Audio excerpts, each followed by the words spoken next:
네, 월스트리트 모닝브리핑 함께하고 있습니다. 글로벌 인터뷰 오늘 서강대학교 경제학과 허준영 교수 모셨습니다. 어서 오십시오. 네, 안녕하세요. 자주 모시게 되는데 이게 사실 자주 모시는 게 좋은 일로 모셔서 미국 경제 얼마나 좋은 겁니까? 지금 전 세계 글로벌 시장이 좋죠라는 얘기가 됐는데 오늘 되게 암울한 주제, 슬픈 주제로 이야기를 합니다.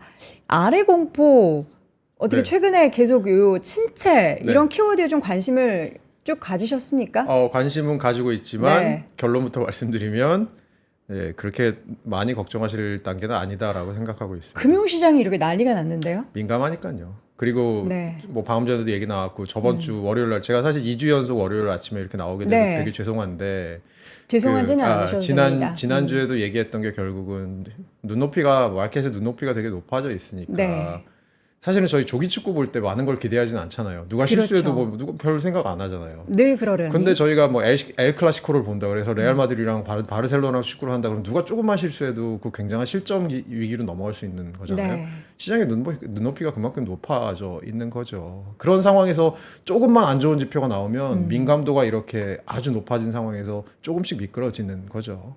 그러면 지금까지도 그랬지만 그러면 당분간은 이 높아진 눈높이 아래에서 여러 가지 뭐 실적이든 금융시장 관련한 데이터든 경기지표든 계속 나오면은 변동성은 위아래로 엄청 그렇죠. 클 수밖에 없겠네요. 그렇죠. 변동성 구간이죠. 그러니까 사실은 저희 인플레이션이 본격적으로 시작된 2022년 한 하반기부터는 변동성 국면의 시작 구간이라고 생각을 할 수 있는데 네. 최근 들어서 어쨌든 간에 금리가 인상에서 인하로 이제 어떻게 보면 통화정책의 전환기잖아요. 근데 통화정책 전환기에는 항상 이렇게 변동성이 좀 심했던 것 같습니다. 이런 구간은 그럼 어느 정도로 기간 같은 경우에 우리가 예상을 해볼 수가 있나요? 뭐 실적 시즌의 말미까지 혹은 뭐 그 첫 번째 금리 인하 단행 시점까지 뭐 이렇게 뭐 기간이 있나요? 제가 그 기간에 대해서 한정할 수 없는 게 첫 번째 금리 인하 한다고 그렇다면 그 다음부터 공식이 나오나요? 그 다음에는 두 번째 금리 인하가 그 다음 FOMC 네. 있을 거고 이런 공식 안 나오잖아요. 그렇죠. 그 다음부터는 금리 인하 한번 해보고 나니까 실물 경제는 어떻게 반응하는지, 금리 인하를 한번 해보고 나니까 주식 시장을 포함한 자산 시장은 어떻게 반응을 하는지를 또 보게 될 거고. 봐야죠. 그러면 이게 금리 인하 하면 좋아질 거라고 생각했는데 안 좋아지는 부분이 생길 거고. 그럼 당연히 거기에 대해서는 이게 뭐지라는 생각 때문에 또 뜨거라고 하겠죠. 네. 이번에 7월에 FOMC에서 금리 인하 선제적으로 우리가 이제 선제적이라는 얘기를 굉장히 많이 했었잖아요. 단행을 했어야 됐다. 이거 FOMC 이번 판단 잘못한 거다. 이런 이야기까지 나오는데 거기에 대해서는 어떻게 생각하십니까? 제가 8월 회장에 빙의해 보면 내릴 만한 근거가 별로 없어요. 내릴 만한 근거가 내릴 만한 없을까? 근거라는 건 앞날을 보고 네. 언젠가 다가올 침체 혹은 경기가 조금 둔화되는 것을 네. 예방하기 위해서 보험성으로 한번 내려야 되는 건데 그렇죠. 그렇게 얘기하기에는 파월 회장이 평소에 했던 얘기가 뭐죠? 나는 데이터의 토탈리티를 보고 얘기하겠다라고 했는데 데이터가 얘기해 주는 게 별로 없어요. 근데 PMI가 이렇게 안 좋고 고용이 꺾이는 거네요. 사실 연준은 미리 알고 있었지 않을까요? 네, 뭐 그럴 수 있어요. 네. 그래서 제가 사실 오늘 어젯밤에 이제 출연 얘기 듣고 네. 어젯밤에 자료를 좀 이것저것 뒤져봤는데 네. 다음과 같은 자료를 좀 찾아봤습니다. 제가 이제부터 하나하나 설명을 드릴 테니까 네. 혹시라도 설득이 되시는지 한번 우선 여도운 앵커부터 설득이 되는지 한번 보겠습니다. 저 설득하기 어려울 텐데요. 예, 네. 1990년 이후로 5번의 금리 인하가 있었고 네. 저번에도 말씀드린 얘기인데 그중에 4번은 미국 경제가 굉장히 안 좋아져서 한 금리 인하고 한 번만 1990년대 중반에 있었던 금리 인하만 인플레이션이 조금 하강하면서 했던 금리 인하기다. 그리고 그때는 다른 때랑 다르게 금리가 아주 빨리 떨어지진 않고 떨어지다 올라갔다 2번이라고 써 있는 구간입니다. 네. 자, 그러면 제가 1, 3, 4, 5번이랑 2번 그때 당시에 고용지표나 경기지표 한번 보여드릴게요. 그거 한번 네. 제가 찍어봤어요. 네. 자, 1번 구간입니다. 여기 회색으로 음영으로 표시된 부분이 리세션이에요. 네. 잘 보시면 위에 그림에서는 GDP 그로스를 잘 보시면 돼요. 빨간색 라인을. 네. 아래 그림에서는 뭘 보시면 되냐면 그 분홍색으로 표시된 실업률하고 황금색으로 표시된 취업자 수 증감을 보시면 되는데 황금색 선 옆에 이렇게 수평선으로 점선이 하나 있습니다. 빨간색. 네. 그게 뭐냐면 0입니다. 0. 네. 기준이 0입니다. 잘 보시면 GDP 빠지면서 실업률은 좀 상승하고 취업자 수 증감은 마이너스로 갑니다. 그렇죠. 됐죠? 여기까지 되셨죠? 네, 네. 자, 그 다음 기입니다. 세 번째 시기입니다. 똑같습니다. GDP 빠졌다가 기저효과 때문에 한번 올라갔다가 다시 빠지고 네. 실업률은 올라가면서 취업자 수 증감은 또 다시 마이너스로 내려옵니다. 그쵸. 보이시죠? 네. 4번입니다. 4번식입니다. GDP 쭉 빠지고요. 자, 실업률도 상승하면서 취업자 수 순감 다시 0 밑으로 내려옵니다. 네. 자, 5번은 조금 예외인 게 코로나라서 미국 내부에서 뭔가 터진 게 아니고 외부에서 온 샥을 맞은 거라서 이거 네. 약간 다르지만 비슷한 패턴입니다. 2번 보여드릴게요. 아까 2번이 뭐였냐면 별로 리세션에 들어가지 않고 금리 인하도 빠르지 않았던 시기를 보시면 자, 아래 그림 한번 보세요. 실업률은 횡보하다가 약간 내려오는 핑크 색깔. 오히려 핑크색. 네. 그리고 황금색 그림을 보시면 얘가 0 밑으로 잘 안 떨어지고 그냥 계속 쭉 갑니다. 견조하게. 네, 견조하게 갑니다. 자, 그러면 지금 시기 보여드릴게요. 자, 지금 시기입니다. 위에 그림 보세요. 빨간색 GDP 그로스는 여전히 잘 나옵니다. 올라가고 방금 전에 있고요. 대표님도 말씀해 주셨고 잘 나옵니다. 아래 그림 끝에를 보세요. 보면 되는 거죠. 네, 지금? 끝에를 보면 네. 됩니다. 끝에가 이제 2024년 네, 7월입니다. 아래 그림 보세요. 실업률은 약간 떨어지다가 올라가고 최근 들어 약간 올라가는 네. 모양새 보이고 취업자 수 증감은 코로나 이후에 어쨌든 간에 계속해서 많이 생기던 잡들 특히 2022년부터는 잡이 많이 생기다가 최근 들어서 잡이 생기는 게 좀 떨어지긴 했지만 여전히 10만 개 이상씩 잡이 생기고 있습니다. 네. 그러면 과연 이 데이터를 가지고 우리가 과거 데이터를 바탕으로 생각을 해보면 지금이 굉장히 심각한 상황으로 바라볼 수 있을까라는 생각 정도 물론 들고요. 당장에 지금이 바로 2024년 8월 5일이 침체다라는 건 아니지만 향후 빠르게는 2, 3개월 안에 그러니까 우리가 사실 침체 얘기를 했을 때 내년 한 중반 이후쯤부터는 침체가 올 거야. 그것도 약간 침체일 거야. 약한 침체. 얘기했는데 그 침체가 더 빨라져가지고 연말 안에 올 거라는 그 우려감이 지금 주식시장이나 다른 금융시장에 반영되고 있다라는 생각이 들거든요. 투자자 입장에서는. 그렇죠. 근데 이제 안 좋은 것만 보려고 하면 안 좋은 네. 것만 보이고요. 그렇죠. 좋은 것만 보려고 하면 좋은 것만 보이는데 네. 저는 두 가지 포인트 짚고 싶은데 네. 하나는 전에 제가 여기 나와서 얘기했던 얘기인데 최근 들어서 미국의 재정 적자 증가폭이 굉장히 심각한데 결국 뭐냐? 정부가 엄청나게 쓰고 있다라는 그렇죠. 겁니다. 자, 그게 하나가 있고요. 그거는 인플레이션을 좀 덜 잡히게 하는 역할을 할 거고 반대로 경기는 지탱하는 역할을 하게 될 겁니다. 네. 그게 첫 번째고요. 두 번째로는 저희가 코로나 이전하고 이후를 보면 미국 경제 생산성이 굉장히 많이 변했습니다. 생산성 증가가 굉장히 가팔라졌습니다. 코로나 이후에. 자, 그런 부분을 봤을 때 실업 쪽에서 약간 실업률이 올라가는 지금 사실 4.3이라는 실업률 자체도 높은 건 아니지만 이 실업률이 조금 올라가는 경향이 있더라도 미국에서 생산성이 버텨주면 미국의 GDP가 그렇게 빨리 빠질 가능성은 크지 않다고 저는 생각을 합니다. 네. 그런 측면에서는 제가 생각하기에 경기가 갑자기 다운턴이 올 거라고 생각하는 건 이거 조금 좀 과도한 어떤 우려 아니냐라는 생각이 좀 들고요. 네. 실제로 이제 그림을 제가 조금 더 최근 기간에 대해서는 그려왔는데 위에 그림은 아까 보신 GDP 그로스 빨간색이랑 미국 산업 생산, 뭐 산업 생산도 여러 가지 전월 대비 지표를 갖고 왔는데 보시면 뭐 최근 들어서 산업 생산이 뭐 전월 대비 꺾이긴 했지만 여전히 견조하게 플러스 사이드로 지금 계속해서 상승률 올라오고 있고요. 미국의 소매 판매 아래 그림 보시면 소매 판매도 계속해서 뭐 사실은 잘 횡보를 하면서 잘 나오고 있고요. 네. 미시간대 소비자 심리 수준이 좀 꺾였지만 여전히 사실은 2022년 초반이나 중반에 비하면 높은 상황. 여러 가지로 봤을 때 네. 결국은 뭐 투자는 좀 되고 있는 것 같습니다. 2분기 GDP 그 보니까. 근데 소비가 얼마나 버텨줄 거냐는 이슈를 방금 전에도 대표님께서 얘기해 주셨는데 네. 제가 생각하기에는 여러 가지를 봤을 때 미국의 생산성 그리고 실업률이 여전히 그렇게 아주 높지는 않은 상황 뭐 자본 견조화지게 생기고 있는 상황 여러 가지를 봤을 때 그리고 소비가 그렇게 못 버텨줄 가능성이 적지 않을까라고 저는 생각하기 때문에 갑자기 경제가 급변침을 해서 추락을 하는 상황 그런 상황에 대해서는 저는 오히려 2007년 8년 스타일의 파이낸셜 섹터에서 뭔가가 망가져 갑자기 그렇게 되는 거 아니고서는 실물 쪽에서 뭔가가 갑자기 망가질 가능성 크지 않지 않을까라고 생각합니다.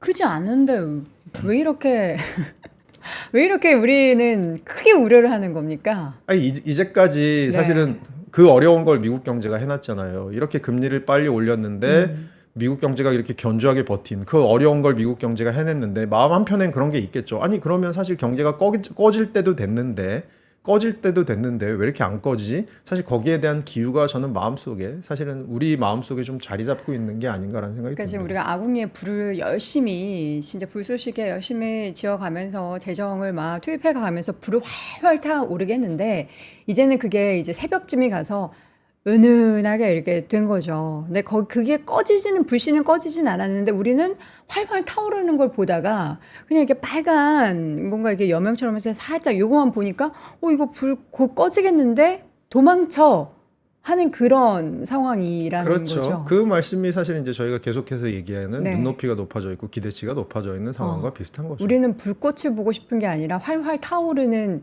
그 불 자체를 보고 싶은 그렇죠. 건데 그게 안 그렇죠. 보인다라는 거고. 근데 결국에는 이제 경기 침체가 지금 당장은 아니더라도 다들 이제 내년 어느 즈음에는 약한 경기 침체가 분명히 올 수밖에 없다. 지금 계속 좋을 수는 없다. 거의 뭐 탑골까지 찼다 이런 얘기를 하는데 그것을 어떻게 지금 시점에서 우리는 미리 땡겨서 반영이 되고 있으면 그게 이제 단기적으로 확 변동성을 야기하고 나서 그 다음에는 조금 우리가 마음의 여유를 가질 만한 그런 금융시장, 특히나 주식시장의 분위기가 만들어지게 될지 지금까지 패턴을 보면 좀 어땠습니까? 그러니까 지금까지 패턴을 보면 그랬던 것 같습니다. 제가 이런 최근과 비슷한 시기에 보니까 주식 밸류에이션이 이렇게 높고 그리고 그것이 한번 조금 꺼지고 나서의 이후의 시기를 보니까 종목이 좀 바뀌더라고요. 그러니까 그 전까지는 그러니까 물론 제가 앞으로 M7 중심의 AI 중심의 이쪽의 섹터가 어떻게 진행될지는 좀 더 지켜봐야겠지만 네. 그것이 없었던 이전 주식 시장의 이 변화기를 보니까 밸류에이션 꺾이고 나서 그러니까 주식 시장 한번 빠지고 나면 그 다음에 어떤 일이 생기냐면 보통은 조금 그때까지 저평가받은 싼 주식들 이런 주식들을 다시 담기 시작하더라고요 시장에서는. 네. 그렇게 봤을 때는 섹터가 좀 시프트할 수 있는 가능성 그 자체도 사실 주식시장에 들어가 계신 분들에게는 큰 공포겠지만 과거 데이터를 잘 보시면서 조금 교훈을 삼으면 예전에는 그렇게 주식시장이 한번 팍 올라갔다 떨어질 때 좀 너무 고평가됐던 기업들이 좀 빠지면서 오히려 싼 주식들로 사람들이 좀 눈을 돌리는 경향이 있더라. 이 정도의 생각을 좀 하시는 것도 좋을 것 같습니다. 네. 시장은 이제 물가가 인플레이션이 어느 정도 잡혔다라고 생각을 하고 있잖아요. 뭐 우리들뿐만 아니라 연준도 그렇게 생각하고 있을 거예요. 그 다음에 이제 관심사는 어쩌다 보니까 이제 자연스럽게 고용으로 지금 넘어간 것 같은데 그 때마침 실업률은 4.3 그래서 뭐 3회 법칙 이 얘기를 참 많이 요즘에 하게 됩니다. 사실 저는 3회 법칙도 최근에 이런 법칙이 있었구나 네네네. 라는 거를 새롭게 알게 됐는데 네. 여기에 따르면은 지금 이제 곧 침체가 온다라는 그런 데이터인 거잖아요. 네, 맞습니다. 어떻게 갑자기 다 시장의 시선이 고용으로 이렇게 쏠리게 되는 건지. 당연히 그렇죠. 이제까지는 물가였고, 그 다음에 네. 이번 FOMC, 바로 이전에 FOMC 회의에서 이제 물가와 고용을 우리는 이제 다 봐야 될 때가 오는 것 같다라는 인식의 전환을 분명히 파월 의장이 내비쳤고요. 그거는 네.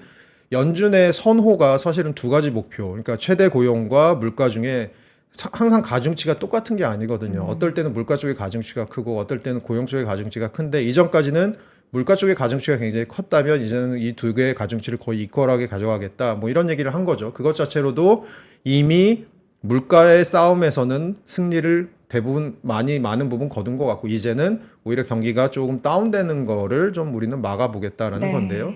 제가 샴의 법칙 말씀하셔서 이제 먼저 여담은 네. 클라우디아 샴이라는 그 페드 연준 보드에 있는 DC에 있는 그 페더럴 리저브 보드의 이코노미스트인데 이분이 그 제가 아는 친한 교수님이랑 그 대학원 동기시더라고요. 그 독일 출신이시고요. 네. 그리고 연준에서 굉장히 오랫동안 뭐 노동시장도 보고 등등등 보시면서 네. 본인의 법칙을 하나 만들었는데 그 네. 법칙이 굉장히 잘 들어맞았죠. 잘 들어맞았습니다. 그래서 제가 한번 갖고 와 본 게 네. 먼저 샴의 법칙 보기 전에 잠깐 볼 게 지금 평균 시간당 임금 상승률, 그러니까 노동시장에서 임금 상승률이 어느 정도 일어나고 있는지가 또 하나의 지표가 될 수 있는데 코로나 이전의 10년 평균보다는 여전히 높은 상황입니다. 물론 2022년 초반에 비하면 임금 상승률은 좀 떨어져 있고 그리고 전반적으로 추세는 떨어지는 추세지만 여전히 그전 10년 평균보다는 높은 상황이다. 그러니까 노동시장이 뭐 식어가고는 있지만 노동시장이 막 굉장히 차가워지고 있다라고 얘기하기 좀 어려운 지표 또 하나를 보여드리는 거고요. 네. 샴의 법칙은 뭐냐면 최근에 이제 직전 12개월 실업률 최저치랑 최근 3개월 실업률 평균을 비교해서 요 차이가 0.5보다 크면 이제 리세션 구간이다라고 네. 얘기를 하거든요. 제가 최근에 90년대 이후에 리세션 시작하는 달에 요 두 지표 그러니까 12개월 실업률 최저치를 그림의 핑크색 그리고 최근 3개월 실업률 평균을 그림의 그린색으로 표시를 했는데요. 보시면 맞을 때도 있고 맞지 않을 때도 있습니다. 예를 들어 2001년 3월 같은 경우는 맞고요. 하지만 나머지 3번의 리세션의 첫 달은 그렇게 잘 안 맞아요. 이게 약간 그 레인지를 좀 벌려놓으면은 대부분 맞다. 100% 네, 맞습니다. 맞는데 그러니까, 이걸 좀 맞습니다. 좁혀놓으면은 좀 틀릴 때도 있군요. 네, 그리고 가장 큰 이유 중에 하나가 네. 리세션이 시작하면 바로 실업률이 튀는 게 아니고 실업률은 서서히 튀니까 사실 리세션의 한 2번째 달, 3번째 달을 찍어보면 샤멜 법칙이 훨씬 더 잘 맞을 것 같고요. 네. 제가 드리고 싶은 말씀은 뭐냐면 지금은 3.5 대 4.1이니까 이 차이가 0.5보다 커서 샤멜 법칙이 기술적으로는 성립합니다. 하지만 자 저희가 그 옛날에 굉장히 유명한 그 개그맨이 하셨던 명대사 있잖아요. 뭐 유행어 어떤 그때 달라요. 달라요입니다. 그런 얘기를 드리고 싶어요. 근데 또 이제 시장이 부정적으로 보려면 3개월 뒤가 맞았으니까 네. 지금 시점에서 9, 10, 11 네. 대선이 있는 그 달에 경기 침체 네. 올 수 있는 거 아니냐, 네. 그 시장 아니냐라고 또 이제 부정적인 회로를 돌릴 수도 있는 거죠. 그럼 돌릴 수 있는데요. 네. 지금 저희가 그리고 있는 시나리오 그리고 연준이 얼마 전에 FOMC에서 얘기했던 시나리오를 생각해보면 9월엔 금리가 한번 내려갈 거고요. 그렇잖아요. 네. 그리고 9월에 금리가 내려가고 그리고 대선이 가까우면 가까울수록 무슨 대선 불확실성은 있겠지만 경기가 그렇게 다운될 것 같지는 않은 것이 어쨌든 간에 계속해서 이 레이스가 가면서 미국 경제에서도 뭔가 계속해서 뭔가 유동성 같은 게 유동성에 공급된다기보다는 정부의 지출 자체가 그렇게 뭐 대선 앞이라고 해서 갑자기 줄어들거나 그럴 것 같지는 않거든요. 제 생각하면 오히려 앞으로 보았을 때는 경기가 조금 횡보를 하면서 버틸 가능성이 더 높지 갑자기 올해 내로 11월, 12월 내로 갑자기 뭐가 꺾일 가능성? 뭐 제가 보기엔 그런 블랙스완이 있을까요? 모르겠어요. 저는 사실은 오히려 금융시장에서 뭐가 터지면 아까 말씀드린 대로 터지면 터졌지 실물 부분에서 그렇게 갑자기 꺼질 것 같은 생각은 지표로 아무리 찾아봐도 잘 안 보이더라고요. 네. 그럼 지금 시점에서 우리가 우려하고 있는 것은 어떻게 보면은 굉장히 자연스러운 당연한 수순이었고 또 그것뿐만 아니라 그동안에 올랐던 시장에 대한 부분을 또 되돌리는 그런 말씀해 주셨던 자연스러운 업종의 순환 가운데서 또 때마침 경기 관련한 데이터들이 이렇게 나와 준 거고 정말 우연히 모든 것들이 다 퍼즐이 맞춰지는 그런 구간인데 근데 연준 입장에서는 압박이 좀 있을 거란 말이죠. 데이터가 이렇게 나왔기 때문에. 그러면 그 9월에 열리는 FOMC 뭐 50bp 인하 그리고 뭐 아니다 8월에 그 잭슨 홀 미팅 하기 전에 인하해라 25bp 선제적으로 이럴 가능성은 어떻게 좀 적을까요? 제가 보기에는 그럴 가능성 적을 것 같고요. 만약에 그런 일이 벌어지면 저를 여기 한번 부르셔서 준호하게 꾸짖으시면 좋을 것 같고요. 근데 대부분이 다들 그렇게 말씀하시는 시장은 그걸 원하는 것 같아요. 그러니까 제가 보기에는 그게 일종의 예측이라기보다는 뭐랄까 희망사항일 수 있을 것 같아요. 그 어쨌든 금리가 너무 높다라는 것이니까 좀 낮춰달라는 여러 가지 제스처 중에 하나가 아닐까라고 저는 생각하는데 실제로 연준이 데이터를 보고 그런 결정을 내린다면 저는 굉장히 쇼킹할 것 같긴 합니다.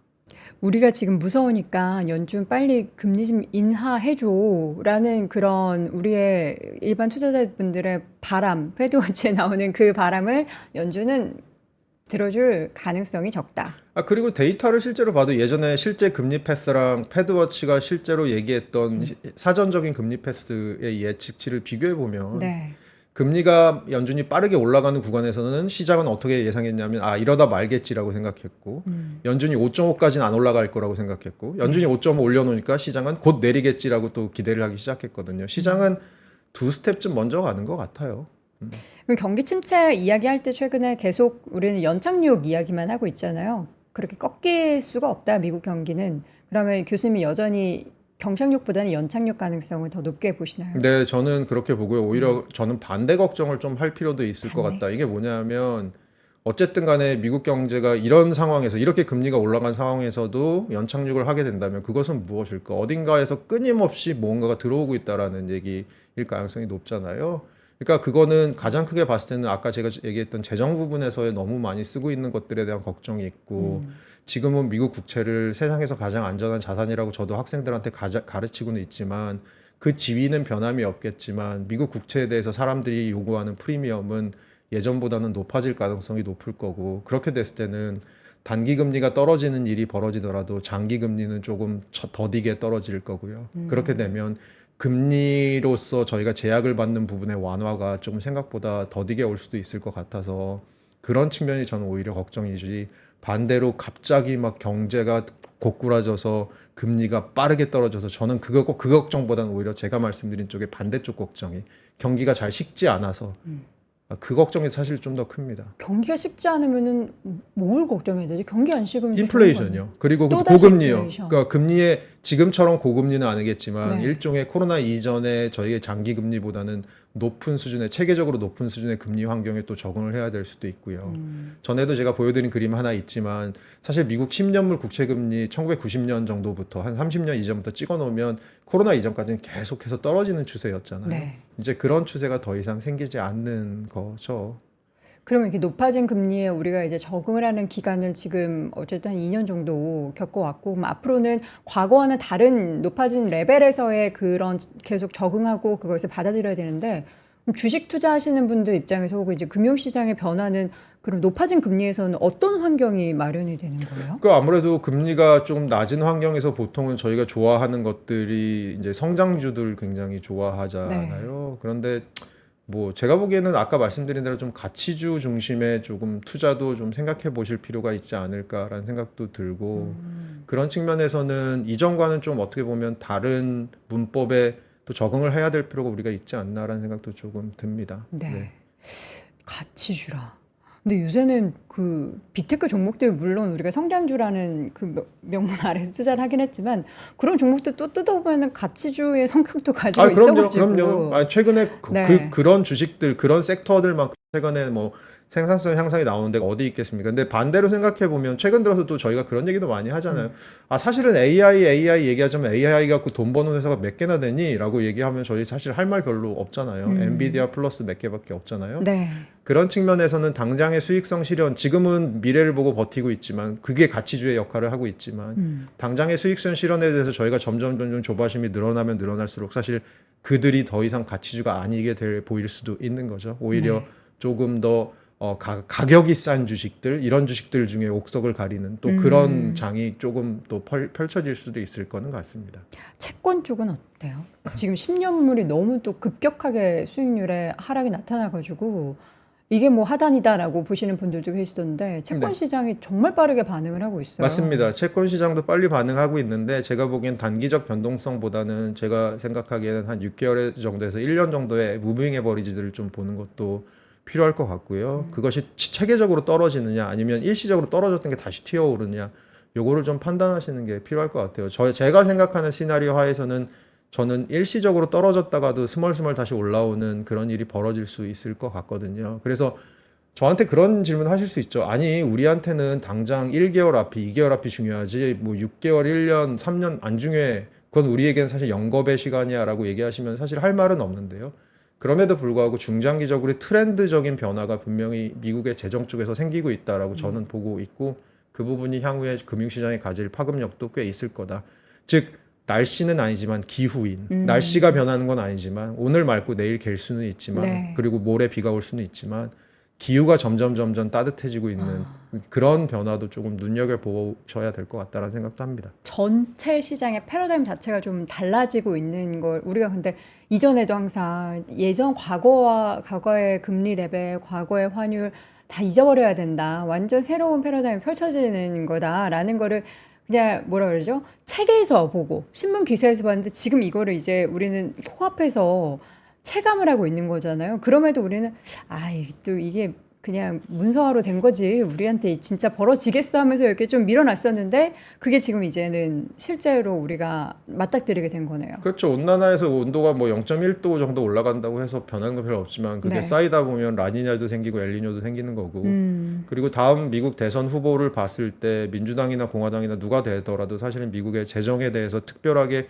굉장한 혁신책이 나올 것 같지는 않거든요. 그런 측면에서는 이 트렌드는 그대로 갈 거다. 그렇게 보면 이것도 언젠가 기후온난화처럼 엘니뇨랑 라니냐를 금융시장에 일으킬 수도 있는 시점이 또 올 수도 있다라고 저는 생각합니다. 물론 그게 단순히 뭐 1년 앞, 2년 앞이라고 생각하지는 않습니다만. 네. 이게 근데 비단 사실 지금 미국만 우리가 바라보면 안 되잖아요. 전 세계적으로 금융시장을 바라보거나 그 경기에 대해서 볼 때는 전체 변화가 다 서로 유기적인 영향을 미치고 최근에 뭐 지금 채팅창에 계속 엔캐리 그 자금은 어떻게 되는 거냐 뭐 중국도 지금 어렵지 않냐 이런 네, 얘기도 맞아요.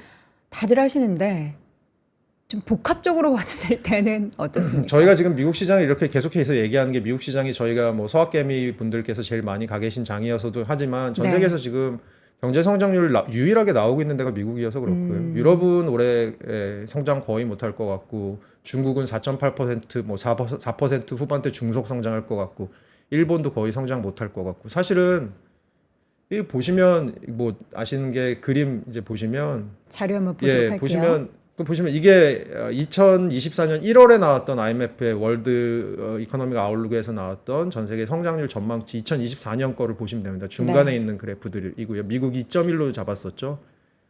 이게 4월에 수정 전망치가 나오면서 미국이 2.1이었던 게 2.7로 올라갑니다. 네. 올해 성장률이. 그리고 전 세계 성장률은 3.1에서 3.1이 약간 올라가는데 보시면 유로 에어리어 올해 0.8 성장이에요. 일본은 아마 거의 성장 못할 거고 2분기엔 심지어 역성장했는데 중국은 뭐 그냥 골골골골 할 거고 그렇게 봤을 때는 사실은 전 세계에서 성장률 나오는 데가 미국밖에 없어요. 그래서 저희가 미국 얘기를 하는 거고요. 반대로 생각해 보면 다른 나라들은 올 한해는 어쨌든 간에 조금 위험 국면을 지나가고 있다라고 생각하시면 될 것 같습니다. 네, 위험 국면. 우리나라는 어떻습니까? 우리나라는 사실은 위험 국면 중에서도 조금 저는 빨간색이 좀 짙은 빨간색일 것 같고요. 근데 문제는 그게 하루 이틀 일이 아니라는 게 저는 문제인 것 같고 그 빨간색이 조금 더 연한 빨간색으로 바뀌어야 되는데 사실은 짙은 빨간색인 게 너무 오래 지속되고 있는 게 아닌가라는 생각이 좀 듭니다. 우리나라 같은 경우에는 이제 미국의 금리 인하 관련해서 우리도 이제 뭔가 선제적으로 그전에는 금리 인상도 먼저 했는데 이번에는 인하를 먼저 못 하고 있는 상황이잖아요. 앞으로 우리나라 시장의 금리는 미국보다 더 생각이 어려워졌을 것 같은데. 네, 그럴 것 같고요. 네. 저희는 사실은 이제 뭐 가계부채라는 큰 복병이 지금 또 하나 있어서 그렇죠. 사실은 환율 때문에 그동안은 저는 못 내리고 있었다고 생각하는데 지금 이제 미국이 어쨌든 깜빡이를 켰고 조만간 금리 인하 시작하면 환율 측면에서의 부담은 좀 덜 수 있을 것 같은데요. 결국 문제는 가계부채가 어떻게 풀리느냐, 주택 가격이 어떻게 풀리느냐. 근데 이거는 사실은 주택 가격으로 돌아가 보면 중앙은행만의 정책이 아니니까 이거는 재정 정책이랑 정부의 정책이나 금융 정책이 다 같이 어떻게 가는지에 따라서 보아야 될 부분이기 때문에 사실 조금 한국은행이 오롯이 이 책임을 짊어지기에는 금리라는 수단 자체가 너무 뭉툭하지 않나라는 생각을 하고 있습니다. 근데 확실히 금리 인하의 제약 요소는 되고 있습니다. 가계부채.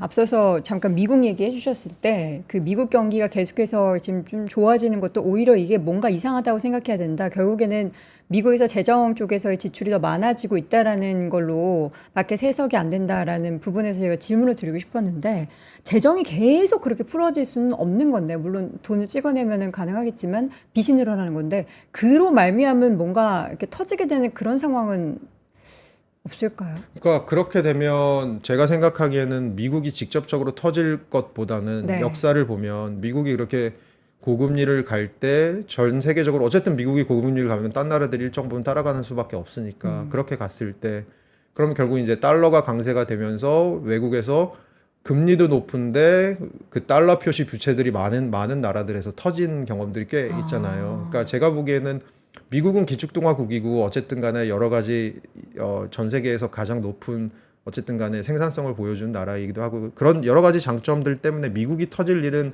적겠지만 다른 나라들이 터질 가능성도 분명히 있고요. 달러화로 된 채권을 가장 많이 갖고 있는 국가 어디죠? 뭐 예를 들어서 예전에 남아메리카에 있는 많은 나라들도 그랬었고요. 뭐 유럽의 금융위기, 남유럽 재정위기도 뭐 그렇게 크게 아주 다르게 볼 수는 없을 것 같고요. 제가 생각하기에는 그렇게 다른 곳이 좀 터지기 시작하면 그것이 또 국제 금융시장에 굉장한 부담으로 작용하고 그것을 통해서 미국에 간접적으로 영향을 주는 일이 당분간은 벌어지다가 마지막에 미국이 직접 터지기 시작하는 건 마치 1, 2차 대전에도 한 번도 그 미국 한복판에서 전쟁이 안 났다가 9.11이라는 테러에서 미국이 한복판을 얻어맞은 것 같은 일이 벌어지겠죠. 엄청나게 큰 아마겟돈 같은 일이 벌어지겠죠. 근데 이런 일들은 뭐 단기간에 벌어질 일은 아니고, 네. 예. 그러니까 적어도 여도운 앵커의 뭐 그 60세 생일 이전에 벌어질 그래요? 일은 아닐 것 같지만 다행이네요. 그때 네. 되면 점점 우리는 뭔가가 오고 있구나라는 불길한 감을 잡을 수 있는 그 정도의 얘기라고 생각합니다. 알겠습니다. 자, 경기 침체, 물론 우리가 이제 걱정할 만한 수준의 그런 선반영의 금융시장이 특히나 주식시장과 채권시장이 엄청나게 요동을 치고는 있는데 지금 상황 속에서는 정말 단기적으로 변동성이 엄청나게 큰 그런 시장은 불가피하다로 우리가 인식을 하고 시장 대응에 좀 나서셔야 될 것 같습니다. 자, 오늘 또 이른 시각에 함께 해주신 우리 글로벌 인터뷰 오늘 서강대학교 경제학과 허준영 교수와 함께했습니다. 교수님 고맙습니다. 감사합니다. 박근영, 이선영, 사경인, 염승환 투자 마스터들의 세심한 케어로 건강한 투자 습관을 만드세요. 3프로 멤버십 3프로 앱에서 확인하세요.